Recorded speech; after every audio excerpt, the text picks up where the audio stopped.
প্রিয় দর্শক, সবাই ভিডিওটা বেশি বেশি করে শেয়ার করে দিবেন। মাত্র 1 বছরের শিশু রাইয়ান মিয়া এই দুনিয়া থেকে চলে গেছে। বালতির মধ্যে তার মাথা ঢুকিয়ে সে দুনিয়া থেকে বিদায় নিয়েছে।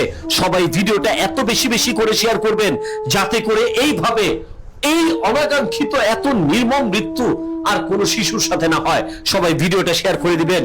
ঘটনাটা আমি আপনাদেরকে খুলে বলছি, তবে আপনারা ভিডিওটা এত বেশি শেয়ার করে দিবেন যাতে করে প্রত্যেকটা মানুষের প্রোফাইলে প্রত্যেকটা মা বোন এই ভিডিওটা দেখে। হয়তো আপনি ভাবছেন আমার ঘরে শিশু সন্তান নেই, এই ঘটনা ঘটবে না। বিশ্বাস করেন, আপনার এই ভিডিওটা দেখে হয়তো কোনো মা, হয়তো কোনো পরিবার একটু সতর্ক হলেই সেখানে আপনার সার্থকতা হবে এবং আমার সার্থকতা, কারণ ছোট বাচ্চারা নিষ্পাপ। ঘটনাটা আপনাদেরকে খুলে বলছি। ব্রাহ্মণবাড়িয়ার আখাউড়ায় মাত্র 1 বছরের শিশু ছোট্ট রাইয়ান মিয়া, যে কিনা অবুঝ মন হাঁটি হাঁটি পাপা করে এসেছিল বাথরুমে। মনে রাখবেন, ছোট্ট শিশুদের আকাশ ছোঁয়ার স্বপ্ন থাকে, তারা বুঝে না আগুন কাকে বলে আর পানি কাকে বলে। ঠিক সেইভাবেই রাইয়ান এসেছিল বাথরুমে। আসার পর বালতির পানি নিয়ে খেলা করছিল, তখন হঠাৎ করে উপর হয়ে গেলে, পানির মধ্যে পড়ে গেলে, এই পানির মধ্যেই তার জীবনটা চলে যায়। প্রিয় দর্শক, স্থানীয় হাসপাতালে না হলে স্বজনরা তখন উদ্ধার করে যখন ওকে স্থানীয় হাসপাতালে নিয়ে যায়, তখন কর্তব্যরত চিকিৎসক বলেছে এই ছোট্ট রাইয়ান অনেক আগেই এই দুনিয়া থেকে ওপারে চলে গেছে। প্রিয় দর্শক, আমরা চাই না এইভাবে এই অনাকাঙ্ক্ষিত মৃত্যু যেন আর কারোর সাথে না ঘটে।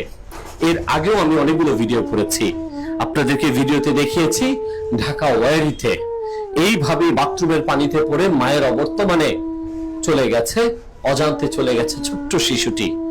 এইভাবেই বালতির পানিতে পড়ে গ্রামে বগুড়াতেও এমন একটি ঘটনা ঘটেছে। আজকে ঘটে গেল, আজকে ব্রাহ্মণবাড়িয়া এমনই একটি মর্মান্তিক ঘটনা ঘটে গেছে। বালতির মধ্যে পড়ে চলে গেছে ছোট্ট শিশু। অনেকে ভাবছেন যে আমি কেন শেয়ার করব ভিডিওটা। ভাই, আপনি শেয়ার করেন, বোন আপনারা শেয়ার করেন, আপনার এই ভিডিওটি ভাইরাল করে দিন যাতে করে প্রত্যেকটা মা বাবা গোসলের পর বা তার বালতির মধ্যে পানি জমাট না রাখে। যদি পানি জমাট রাখে তাহলে যেন ঢাকনা দিয়ে ঢেকে দেয়, শক্ত কিছু দিয়ে ঢেকে দেয়, আর না হলে বালতির পানি এইভাবে ফেলে একেবারে খালি করে ফেলবেন।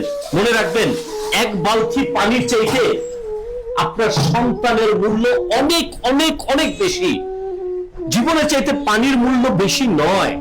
বালতির পানি ফেলে আপনারা এইভাবে উপর করে রেখে দিবেন। আমি আমার স্ত্রীকে বলেছি এইভাবে রাখার জন্য। আপনি আপনার মাকে বলুন, আপনি আপনার বোনকে বলুন এবং আপনার স্ত্রীকে বলুন এইভাবে বালতি উপর করে রাখার জন্য। তাহলে হয়তোবা এই ঘটনা আর ঘটবে না। ঘরের মশার কয়েল জ্বালিয়ে রাখবেন না, চেষ্টা করবেন শিশুদের নাগালের বাইরে রাখতে। একটু সতর্ক থাকবেন। সবাই ভালো থাকবেন, ভিডিওটা শেয়ার করে দিবেন। ছোট্ট রায়ানের জন্য খুবই কষ্ট হচ্ছে আমার। ছোট্ট নিষ্পাপ যখন এই পানির মধ্যে পড়েছিল, তখন কতই না তার মাকে ডেকেছে, কতই না তার বাবার জন্য পরাণটা কেঁদেছে। কেউ তাকে ফেরাতে আসেনি, কারণ তার কোনো শব্দ, তার কোনো কান্না তার পরিবারের কারো কাছে পৌঁছায়নি।